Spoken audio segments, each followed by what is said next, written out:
Hey, do you teach yoga? Have you ever trained to lead yoga classes, to be a yoga therapist? Have you ever owned a yoga studio? Maybe even just wondered what it was like for the women and men up there in front of the room on their mats, leading you through endless Surya Namaskars, down dogs, and pranayamas galore? Well, these are their stories, and mine. I'm Rebecca Sebastian, a 20-year yoga teacher, 10-year yoga therapist, yoga studio owner, and co-founder of a yoga-focused nonprofit. I've done a lot in the yoga world over the last 20 years, pretty much everything except had a water cooler. You know, a place to share stories, talk about struggles, successes, and find other people who do the same thing that I do. Welcome to Working in Yoga, a podcast and substitute water cooler for yoga folks to connect and build community, to share our unique profession, our challenges, and our journeys with the world.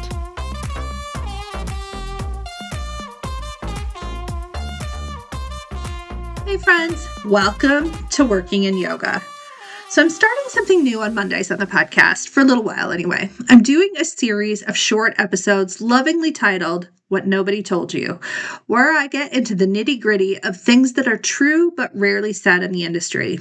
Today is the first episode, and look out for 7 more coming every Monday morning after this. Let's get into it. Okay, here's the thing about building a career in yoga that nobody handed you a pamphlet about. There is no safety net. There's no union, no standardized pay scale, no clear advancement track, no institution that has your back if things go sideways.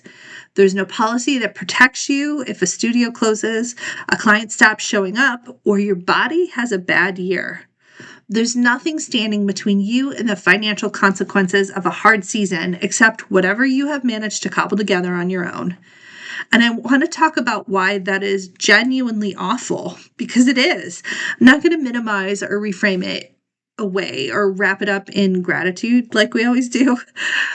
The absence of a safety net is a real structural failure in this industry, and it deserves to be named as exactly that.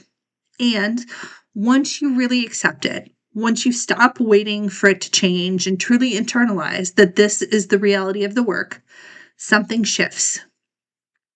Something clarifies, and that clarity, as uncomfortable as it is to arrive at, is actually one of the most useful things that can happen to your career. So let's talk about both sides, the problem and the freedom, because you deserve to understand both. Why nobody said it. Let's start why nobody told you this was going on. Part of it is that the people selling trainings and certifications needed you to feel like there was a structure waiting for you. So if a sales page said, by the way, there's no safety net, no guaranteed income, no clear path, and no institution that will advocate for your financial well-being, enrollment in those programs would look very different. So the messaging focused on the opportunity, the potential, the growing wellness industry, the increasing demand for yoga, all of which is true in the most technically accurate, carefully worded, conveniently incomplete way possible. Now, part of this is cultural. The yoga world has a long tradition of framing financial struggle as spiritual, detachment from outcomes, no attachment to money, the idea that if you're really doing this for the right reasons, the money stuff will work itself out, which is a beautiful philosophy for a meditation retreat and genuinely terrible financial advice for working as a professional trying to pay rent. And part of it is that the lack of structure has been actively rebranded as a feature. Freedom, entrepreneurship, be your own boss, chart your own path. And look, those things are very real. The freedom is very real. But framing the absence of infrastructure as liberation is also a very convenient way to avoid talking about who that absence hurts the most. And it tends to hurt the people who are newer, who have less savings, who are supporting families, who came from less financial privilege to begin with. The freedom narrative lands very differently depending on what you had before you chose this path.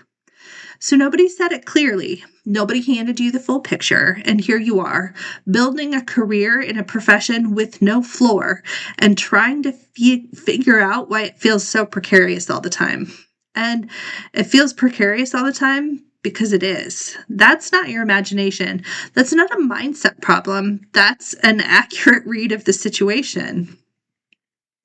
So let me just name what this actually looks like, because I think sometimes we need someone to say the thing plainly. This looks like, in real life, no paid sick days. If you don't teach, you don't get paid, which means showing up when you're sick, teaching through injuries, pushing through burnout because canceling a class has a direct and immediate financial consequence. It means your body is your business, and there is no cushion between the two. It looks like no retirement contributions, no employer match, no pension, no automatic anything. Whatever you manage to set aside for your future is entirely on you, on top of an income that is already stretched in a profession where the cultural message is often that planning for the future is somehow at odds with being present. It looks like there is no HR department, no formal process if a client behaves inappropriately, no clear recourse if a studio underpays you or changes your contract or just stops returning your calls. No one whose job it is to make sure you're being treated fairly. You are, in most of these situations, entirely on your own. It looks like no standardized rate, which means constantly guessing what to charge and constantly second guessing whether you're worth it. Watching someone else undercut your rate and feeling like you have to respond. Racing to the bottom in a market that has no floor because no one ever set one. It looks like building everything yourself. Your client base, your reputation, your systems, your income streams, your brand, your schedule, your retirement, your health insurance. If you're even lucky enough to be thinking about all of that, all of it you build yourself from scratch with no roadmap and no guarantee, while also teaching 8 classes a week and completing your continuing education hours and showing up fully for every single student who walks through the door. That's a lot. That is genuinely, objectively a lot. And I want to say that clearly before I say anything else, because I think we don't say it enough. We jump too quickly into the solutions and the reframes without sitting in the reality for long enough to honor how hard it actually is.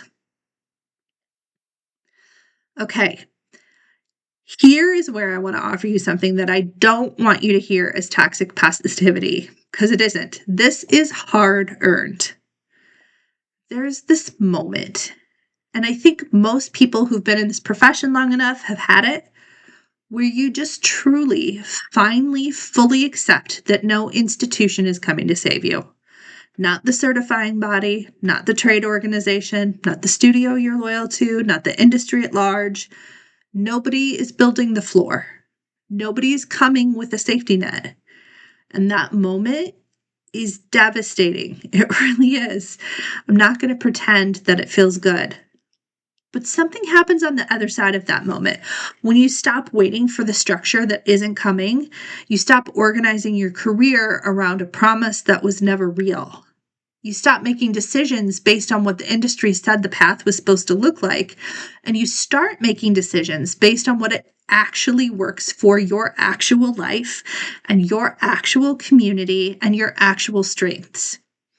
You stop asking for permission, not because you've given up, but because you finally understood that the permission was never going to come from the places you were looking for it. So you decide to give it to yourself. You start building the thing instead of waiting for the thing. You build income streams that don't depend on any single studio or employer. You build relationships directly with your students rather than through institutions that could change the terms at any time. You build something that belongs to you in a way that a class and someone else's schedule never fully could. That freedom is real. I mean that. The ability to build a career entirely on your own terms, to serve the communities that you actually want to serve, to create something that didn't exist before you. that is genuinely available to you in this profession in a way that it is not available in more structured fields. But the freedom costs something. It costs the security that the structure would have provided. And nobody told you that that was the trade off. Nobody laid that out clearly. So I'm laying it out for you now. There's no safety net. There is a structural failure that this profession needs to address at a collective level. And I believe we will eventually when enough of us are in rooms with enough power to change it. And in the meantime, at the individual level, the most useful thing you can do is stop organizing your career around the expectation of something that isn't there. Accept the reality, build accordingly, and know that what you build without that net, you actually own. There's no safety net, and no safety net is not the end of the story. It's the beginning of building something that belongs entirely to you. That's harder than what you were promised, and I think also more honest and more yours. Okay, I'll see you next Monday. If you like this shorter episode, stay tuned every Monday for more in the series. Thursdays will be our regular longer episodes and interviews, this week with Dr. Stephanie Munaz. In the meantime, check out all the offerings I have available in the show notes, including issue 1 of Inside Yoga Magazine, which is launching soon, and I'm terrified, y'all. I'll see you next Monday. Let's go get to work, and I'll catch you around the water cooler next time.